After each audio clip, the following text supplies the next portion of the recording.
The moment that we've all been waiting for has finally arrived. Nintendo has finally unveiled the Switch 2. From what I've seen today, it's been an absolute game changer. After Nintendo had transformed the industry with the original Switch, which had released 8 years ago, the Switch was a hybrid experience combining both console and handheld gaming, and it truly redefined the next chapter of Nintendo, with the Switch having sold over 150 million units worldwide. If you remember back to 2017, Nintendo was gambling its future on a concept which industry experts had dismissed as being unfocused. The Switch released after the Wii U underperformed with just 13.5 million lifetime sales, so the pressure was on Nintendo to do something truly revolutionary. With the Switch, Nintendo truly created a platform which resonated with everyone from hardcore gamers to members of the family to even people who hadn't touched a controller in years. The Switch has had some truly remarkable games like Breath of the Wild and Animal Crossing New Horizons, and even indie games finding their home within Nintendo Switch.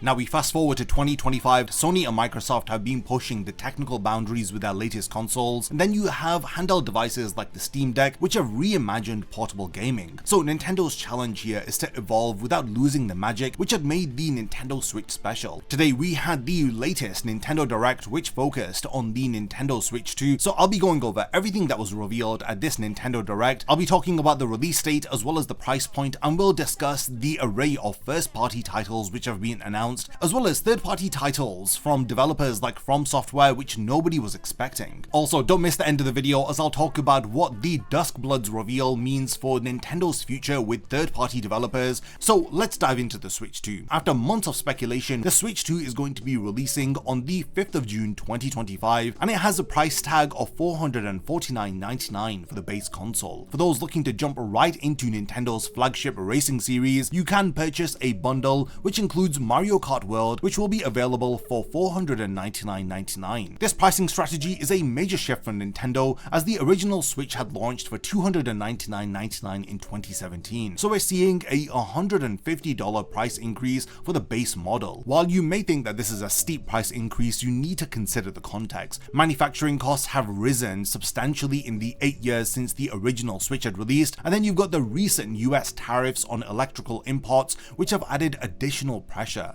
In fact, the Japanese price appears to be approximately $100 cheaper, but they have in fact region locked the Japanese version of the console, so it does seem like international prices have significantly been impacted by the US tariffs. Nintendo really has put the Switch 2 at a premium price position, with the Pro Controller retailing for $79.99, and it features an audio jack and the C button for GameChat and 2 extra back buttons. The Nintendo Switch 2 camera accessory is going to cost $49.99, with a pair of new Joy-Con 2 controllers being priced at $89.99. Other accessories include the Joy-Con 2 charging grip, as well as the Joy-Con 2 strap and Joy-Con 2 wheel, and then the Switch 2 dock set which is at $109.99. The pricing points for a lot of these accessories is significantly higher than what we had seen for the Switch 1. And when you compare the $449.99 price of the Switch 2, it positions it in an interesting middle ground, as it's more expensive than the aging PlayStation 5 and Xbox Series X, as both of these consoles have had price cuts since they had launched in 2020, but I assume that the Switch 2 is still going to be more affordable than the inevitable successors to the PlayStation and Xbox consoles. It's also worth noting that the price point of the Switch 2 appears to be on par with premium portable PC gaming devices like the Steam Deck. Nintendo isn't taking any chances with launch day availability, as pre-orders will open worldwide on the 9th of April across major retailers in North America, and Nintendo is implementing a queue-based system for purchases through the My Nintendo store. Interestingly, Nintendo will be prioritizing dedicated customers, as there are invitations for direct purchases which will be sent on the 8th of May, with preference given to those who have maintained a Nintendo Switch online subscription for at least 12 months and they have logged in a minimum of 50 gameplay hours as of April 2nd, 2025. So here Nintendo is rewarding loyal fans, and they're also limiting scalping activities which have plagued the release of recent consoles. It remains to be seen whether this will be enough to prevent the shortages which had characterized the launches of the PS5 and Xbox Series X. Some analysts have predicted that the Switch 2 will have about 6 to 8 million units ready for launch. This far exceeds the 2.7 million units which the original Nintendo Switch had available in its launch month. The Switch 2 features a 7.9-inch LCD display with 1080p resolution, which is a major upgrade from the original Switch's 6.2-inch 720p screen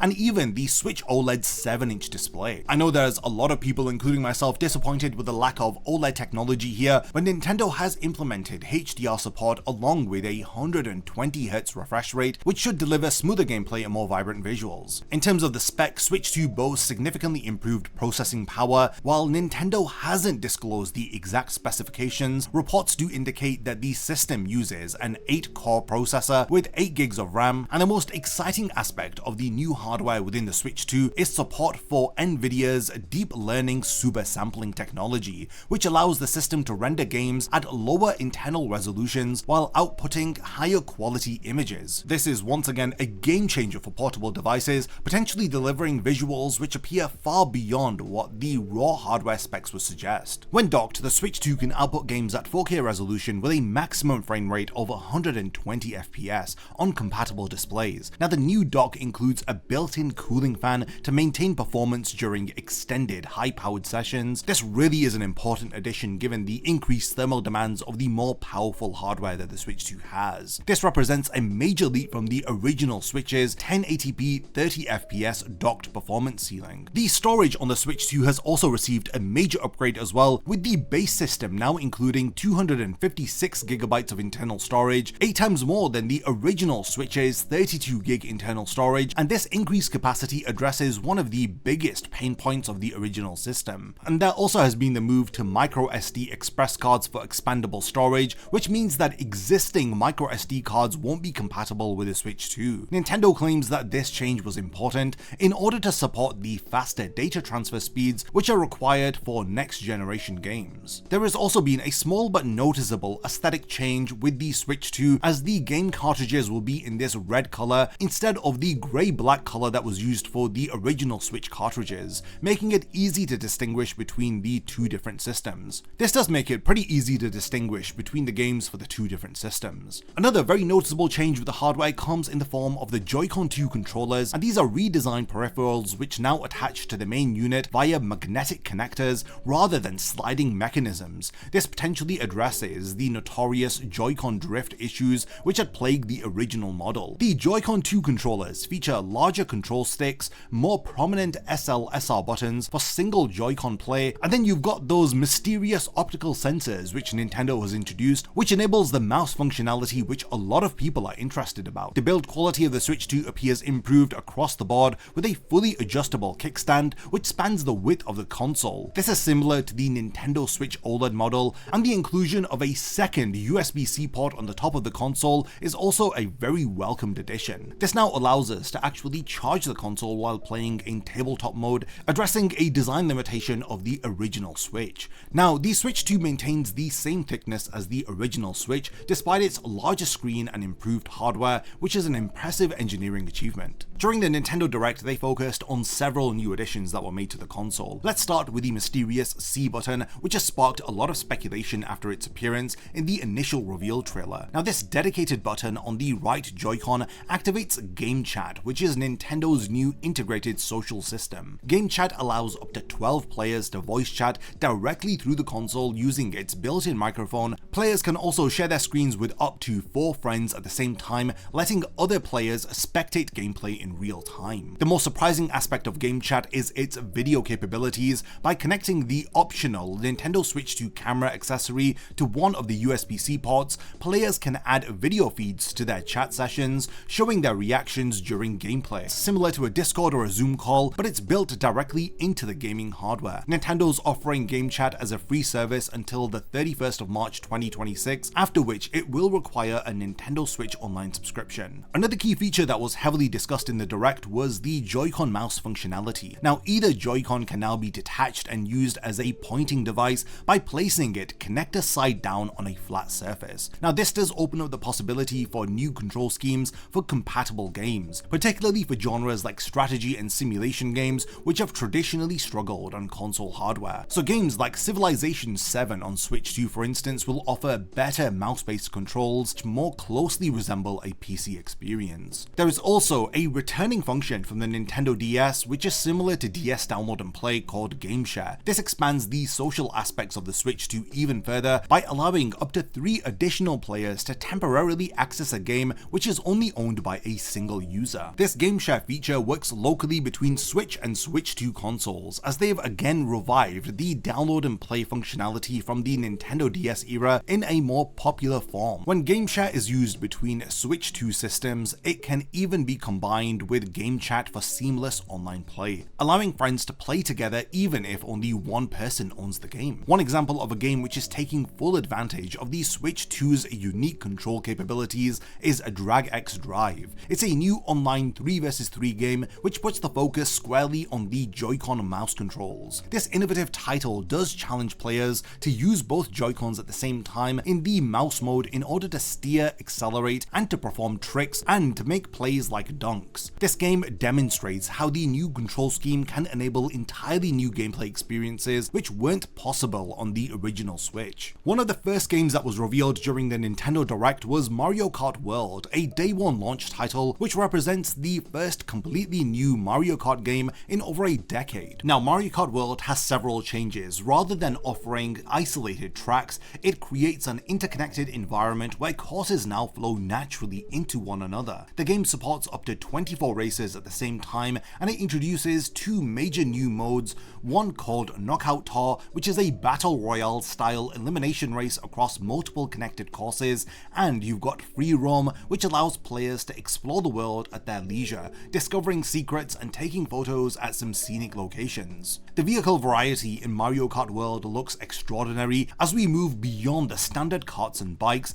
as we see characters racing on jet skis, snowmobiles, and even grinding on rails or riding along walls. Power-ups appear to be more transformative than ever before, with characters undergoing dramatic costume changes mid-race. Nintendo clearly understands the importance of this franchise, as they have scheduled a dedicated Mario Kart World Direct presentation for the 17th of April to dive deeper into what this new Nintendo Switch 2 game offers. Then, 6 weeks following the launch of the Switch 2, we'll have Donkey Kong Bonanza on the 17th of July, and this 3D platforming adventure game marks the first major 3D Donkey Kong game in decades, as they are moving beyond the 2D platforming of recent country titles, and the gameplay appears to focus on Donkey Kong's raw power, allowing him to smash through environments, tear chunks from the terrain, and literally reshape levels through destruction. The more that the players use Donkey Kong to demolish the surroundings, the more areas open up for us to explore, as this creates an interesting gameplay loop which encourages experimentation.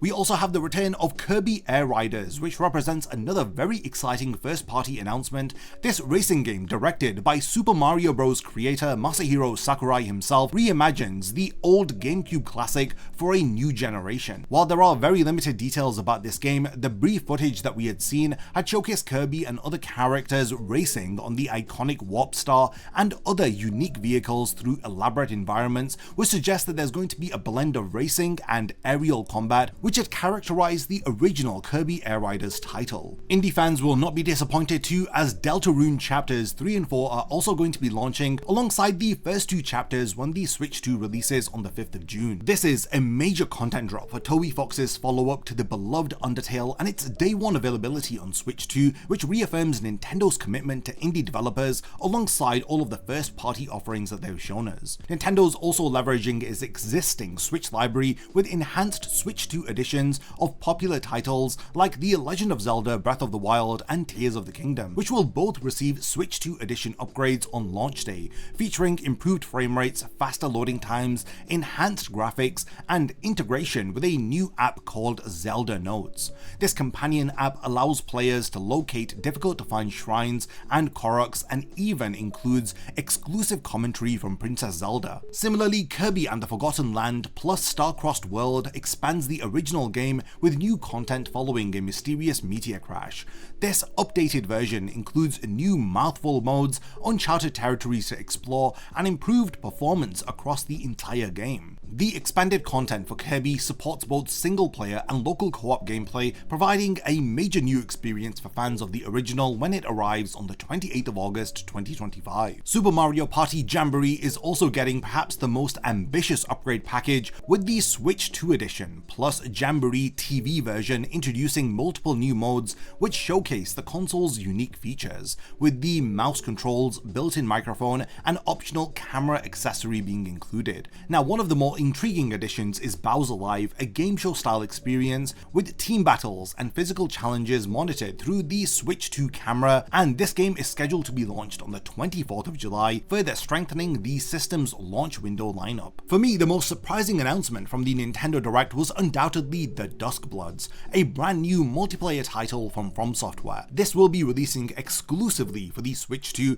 and it's coming from the creators of Dark Souls and Elden Ring, as we have this incredible gothic action RPG game, as it appears to be very similar to Bloodborne's aesthetic, and while the game isn't going to be releasing until 2026, its existence signals a major shift in Nintendo's relationship with leading third-party developers. A developer diary featuring FromSoftware's Hidetaka Miyazaki is scheduled for the 4th of April, which should hopefully provide us with more insights into this unexpected partnership between FromSoftware and Nintendo. There's also the reveal of sports franchises returning to Nintendo consoles, with both EA and Take-Two announcing that they will be releasing their third-party games onto the Switch 2. A lot of these sports titles were missing, or they were really badly ported over to the original Switch, so the fact that these games will be appearing on the Switch 2 suggests that there is enough power now to deliver experiences which are comparable to those that you'd find on the PlayStation or Xbox. The original Switch had struggled to run modern, open-world titles, but the Switch 2 appears to have addressed a lot of these issues,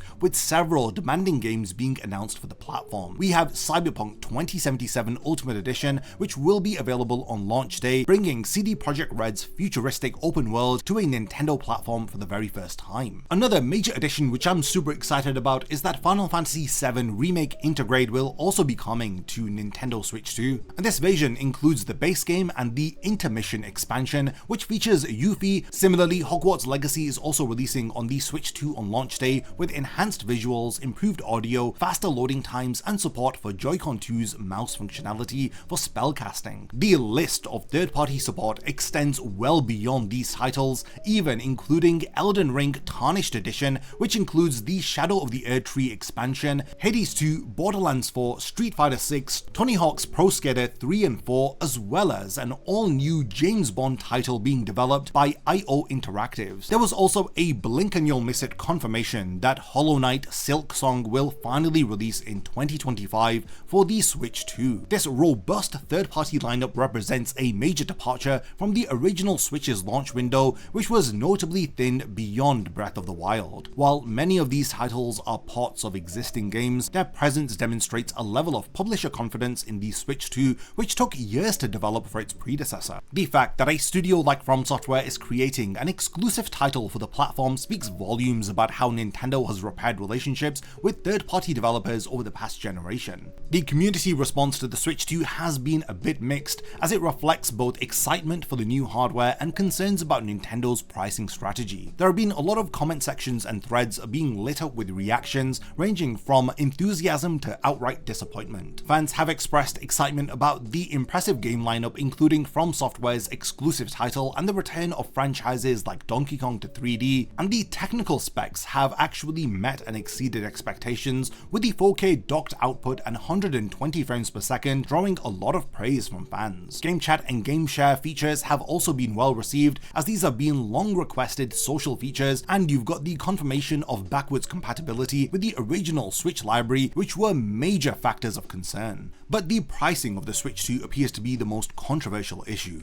with the $449.99 price point representing a 50% increase over the original Switch's price, and many people feel like this positions the Switch 2 too close to premium home consoles without offering comparable power. The additional costs for accessories like the Switch 2 camera, which is $49.99, the Pro Controller, which is $79.99, and then the mandatory microSD express cards further have fueled concerns about the overall investment that you'll need to put in for the Switch 2. Then you've got the paid Switch 2 upgrades of games, which has drawn some criticism, as many fans expected free upgrades for titles that they already own, similar to PlayStation's PS4 to PS5 upgrade program rather than the separate Switch 2 editions which we will now have to purchase. Even the $50 price tag for the Switch 2 Welcome Tour tech demo has raised a lot of eyebrows. I mean, there are so many people questioning why such introductory content like this isn't included for free with the Switch 2. The lack of an OLED screen option at launch has disappointed fans who have grown accustomed to the original OLED Switch's superior display. Some people have also predicted that a Switch 2 OLED model may be appearing within a year or two,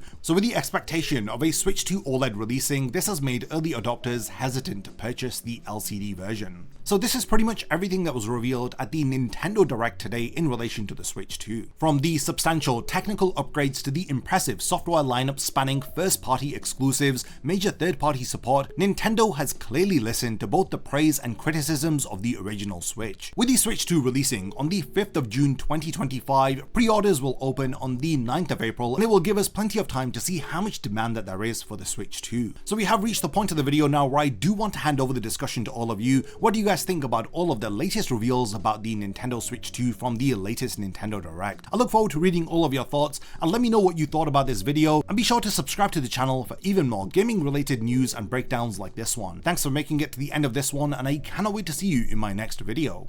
A massive thank you goes out to all of my amazing Patreon supporters for helping to make this video possible. If you also want to support the channel and see your name in the end of my videos, then check out my Patreon, which has loads of perks like early video access and so much more. Thank you for sticking around till the end of the video, and whatever you contribute will mean a lot to me.